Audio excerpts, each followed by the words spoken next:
Pada kesempatan kali ini saya mau share beberapa bisnis yang kiranya nanti bisa dijalankan oleh teman-teman yang berprofesi sebagai karyawan.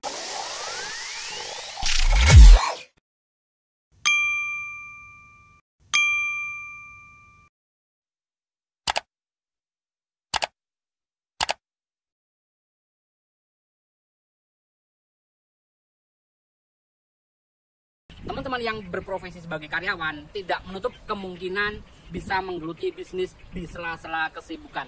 Karena apa? Banyak alasannya kalau mau berbisnis. Selain orientasi pada keuntungan, dengan kita punya bisnis sampingan, kalau terjadi suatu hal yang tidak diinginkan dengan pekerjaan kalian masih punya aktivitas atau pendapatan dari bisnis sampingan itu. Syukur-syukur dari bisnis sampingan yang awalnya hanya main-main, menggunakan paruh waktu, nanti bisa menjadi bisnis besar dan akhirnya menjadi penghasilan pokok buat teman-teman. Ya, langsung saja pada kesempatan kali ini saya mau share bisnis apa saja yang bisa dikembangkan atau dijadikan bisnis sampingan buat teman-teman yang berprofesi sebagai karyawan. Oke, poin 1 itu adalah jualan online. Teman-teman ngeh nggak sih, sadar nggak sih kalau pada akhir-akhir ini online semakin meluas. Kalian bisa lihat iklan-iklan portal jual beli seperti Shopee, OLX, Tokopedia, Blibli.com, Lazada, dan banyak lagi yang nggak bisa saya sebutkan satu-satu. Itu semakin banyak, semakin istilahnya melebar. Itu berarti menjadi sebuah indikasi kalau bisnis online itu semakin berkembang pesat. Secara tidak langsung itu akan memberikan wacana pada teman-teman sekalian yang sebagai karyawan untuk berbisnis online. Kenapa sih saya menyarankan bisnis yang cocok buat karyawan itu adalah bisnis online? Banyak alasannya. Yang pertama, kita nggak butuh tempat. Yang kedua, modalnya sangat minim. Dari mana alasannya kok bisa dikatakan modal sangat minim? Karena nggak ada tempat tadi kan. Dan kita bisa main dropship atau reseller. Yang saya sudah janji juga suatu saat saya akan kupas tentang dropship dan reseller itu seperti apa. Bisnis online itu seperti apa sih? Otomatis bisnis yang nggak perlu tempat, ya kan? Yang jadi intinya buat teman semua yang pengen punya dan cari usaha sampingan, sementara kalian sibuk sebagai karyawan, ambil cari ide usaha yang cocok, yang kalian sukai dan kalian akan lewat media online. Bisa menggunakan media via WhatsApp, bisa via Instagram, bisa, atau kalian bisa ngikut di Shopee, OLX, Tokopedia, Blibli.com, dan banyak banget termasuk Lazada. Dalam berbisnis online, teman-teman bisa manfaatkan waktu senggang di sela-sela pekerjaan utama. Semisal pagi hari sebelum berangkat kerja, kalian bisa iklan di OLX dan lain sebagainya. Waktu istirahat kalian bisa cek kira-kira ada DM masuk enggak perihal tentang pesanan barang atau tanya-tanya tentang produk yang kalian jual. Sepulang kerja kalian bisa manfaatkan untuk browsing lagi kira-kira barang apa sih yang istilahnya permintaannya tinggi, dan kalian bisa cari produsennya di online juga. Bisnis online itu sangat fleksibel banget. Apapun profesi kalian, ibu rumah tangga sekalipun, apalagi hanya karyawan, itu sangat bisa banget untuk dijalankan. Karena tidak menutup, istilahnya tidak terikat dengan waktu. Kalian sambil rebahan, sambil nongkrong, sambil main, bisa kalian jalankan. Ini paling recommended menurut saya untuk siapapun. Yuk teman-teman yang belum berbisnis, kita belajar bisnis online dulu. Ide bisnis yang cocok dijadikan sebagai bisnis sampingan untuk karyawan yang kedua adalah jasa laundry. Seperti pada edisi sebelumnya saya sudah singgung bisnis laundry. Itu sangat sederhana sekali. Kita modalnya cuman mesin cuci sama setrikaan. Nggak susah, semuanya gampang. Semua orang pasti bisa nyuci. Teman-teman yang berprofesi sebagai karyawan bisa buka jasa laundry. Dalam pengaturan waktu untuk menjalankan usaha jasa laundry di rumah, sepulang kerja kalian bisa nerima order dan kalian eksekusinya. Kalian cuci karena mesin cucinya sudah ada pengering, dikeringkan, nanti malamnya bisa kalian setrika. Itu hanya perumpamaan, hanya sebuah contoh waktu saja. Yang pasti kalian sangat mungkin banget untuk buka jasa laundry karena waktu yang ada sepulang kerja sampai pagi itu sangat mungkin banget, dan itu minim resiko. Kenapa sih saya sebutkan jasa laundry? Dalam berbisnis itu kan pasti punya risiko. Kalian yang sudah punya aktivitas otomatis banyak beban pekerjaan. Kalau menjalankan usaha laundry itu sangat minim, hanya mengandalkan pengaturan waktu dan teknis serta tenaga.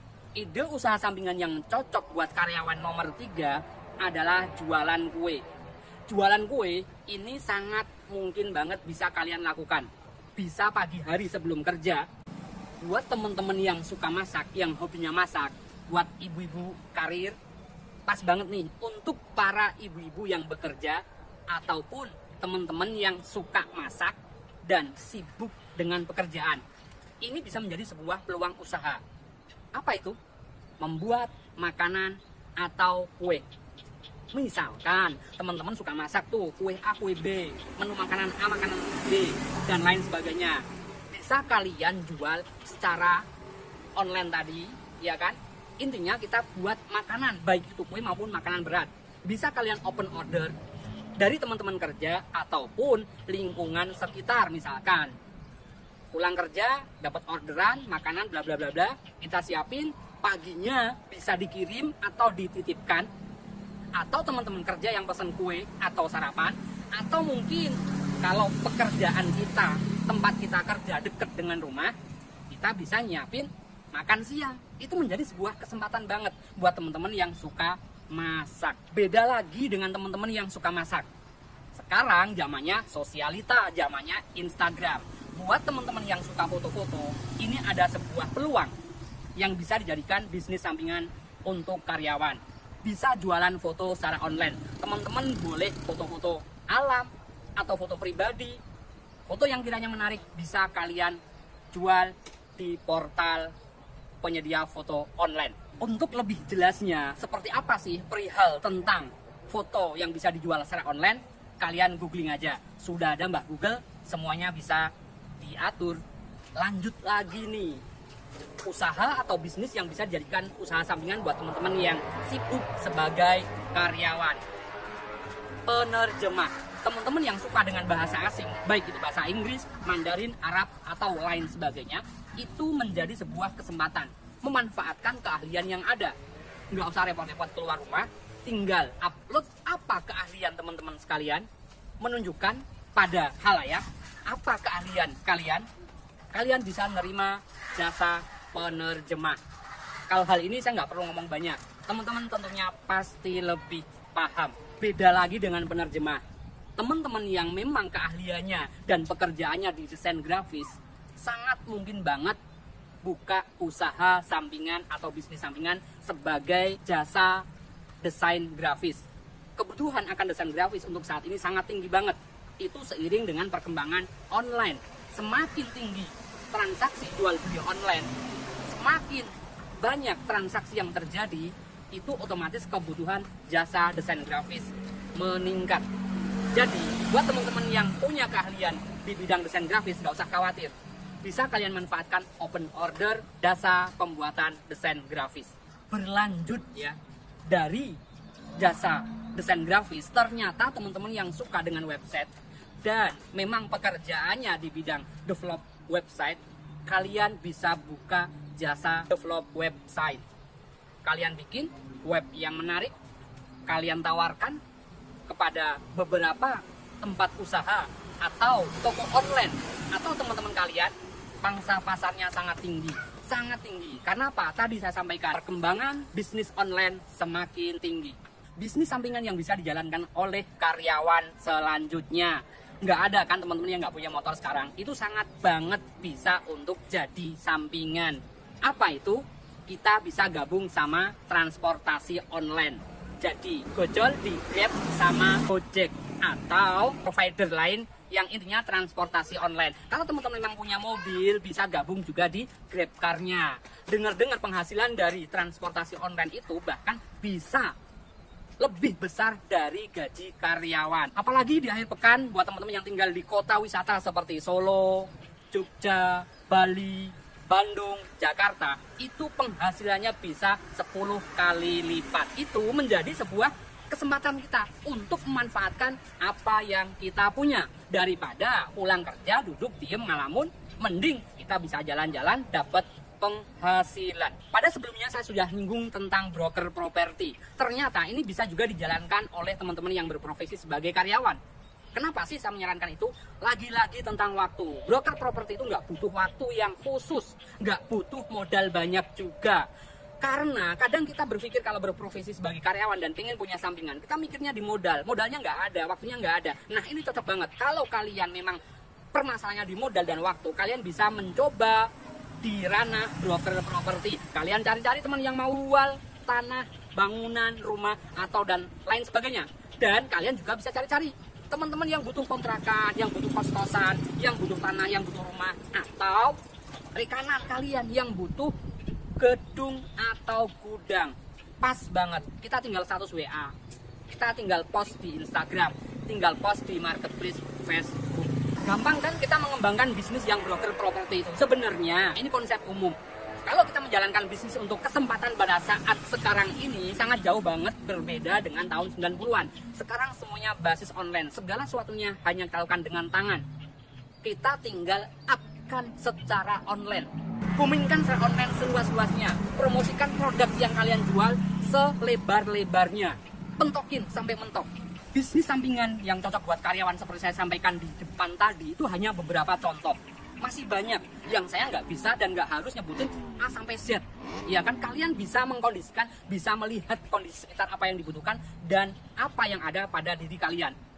Yang perlu digarisbawahi, kalau kalian pengen bisnis sampingan, sementara kalian sibuk sebagai karyawan, satu yang penting banget, sesuaikan dengan diri kalian. Hobi, apa hobi kalian? Kalau kalian hobi menulis, kalian bisa di penerjemah, penulis lepas. Kalau kalian hobinya di foto-foto, kalian bisa jual foto online. Ataupun kalau kalian suka masak, tadi saya kasih contoh, kalian bisa jual masakan kalian. Kalau kalian suka web design, kalian bisa jual desain kalian. Kalau kalian memang pekerjaannya bergelut di bidang web developer, kalian lakukan itu.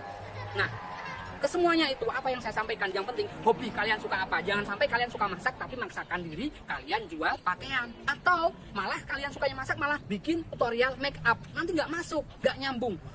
Apapun yang terjadi yang perlu kita upkan, kita geluti, itu paling tidak satu hal kuncinya yang paling kita sukai. Seperti saya ini, saya mencontohkan, saya suka bisnis, saya suka dagang. Iya kan, dari kecil saya dari SD, SMP saya udah mulai dagang sampai sekarang berapa tahun aja tuh. Saya ketemu orang-orang dagang dan orang-orang di sekitar saya itu adalah pedagang, termasuk orang tua saya. Saya ketemu pasangan hidup saya juga suka dagang, cocok kan? Otomatis saya masuk ke YouTube juga ngambilnya ranah dagang. Saya explore, saya share pengalaman saya berusaha atau berniaga.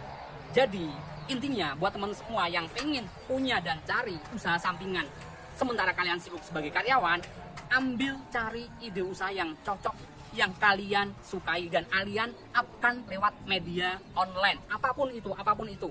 Kalau kalian memang nggak punya hobi, kalian bisa jual beli.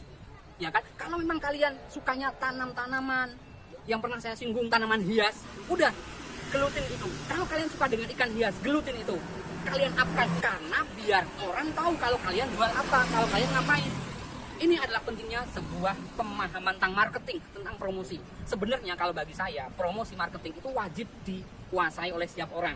Kenapa? Paling tidak bisa menjual diri. Apa yang kita punya, itu orang lain tahu. Dan kita kemas. Kalau kita punya keterampilan, tapi tidak dikemas, sangat lucu banget. Seumpama kalian punya sebuah produk atau punya keahlian yang bagus, bagaimana cara mengemasnya, bagaimana cara menjualnya. Semisal air putih. Semuanya orang tahu kan air putih, nggak harus beli, di rumah ada. Kalau kalian air putih dibungkus plastik di tali, air putih dalam botol ada mereknya, kalian juga tahu mereknya itu apa. Atau ada lagi satu, air putih dalam botol gelas yang ada di hotel. Ketiga itu semuanya air putih, tapi harganya beda. Orang juga mau belinya. Air putih yang dibungkus plastik di tali, mana ada sih yang mau beli? Dikasih aja nggak mau, jangan-jangan air putih apa? Ya kalau matang, ya kalau sehat, kalau bersih, kalau enggak. Beda lagi dengan air putih dalam botol. Kita bisa beli di toko, ya, di depan rumah dan lain sebagainya. Harganya paling sekitaran 3.500 sampai 4.000. Beda lagi dengan air putih yang ada di botol kaca, di mana itu yang jual di hotel. Harga 40.000 dibeli, padahal jumlahnya lebih sedikit dari botol yang plastik tadi. Intinya itu hanya bagaimana kita punya suatu keahlian, bagaimana kita punya produk, kita ngemasnya dan kemana kita jualnya. Suatu saat filosofi tentang air putih ini kita bahas lebih detail. Oke ya, gitu ya teman-teman sekalian. Pokoknya kalau kalian mau cari bisnis sampingan, usaha sampingan sementara kalian sebagai karyawan, pilih yang hobi kalian dan kalian upkan itu. Terima kasih buat teman-teman semua yang sudah menyaksikan video saya sampai selesai. Jangan lupa komen, like, share, dan subscribe biar saya makin semangat bikin konten yang bermanfaat buat kalian. Kalau kalian punya suatu hal yang perlu dibahas, silahkan kalian komen juga di bawah atau DM ke Instagram @rohmatwaluyo, Facebook @rohmatwaluyo. Kita discuss bareng, kita saling menginspirasi, kita jadi wirausaha. Siapa yang ingin sukses? Yuk kita berbisnis. Salam sukses.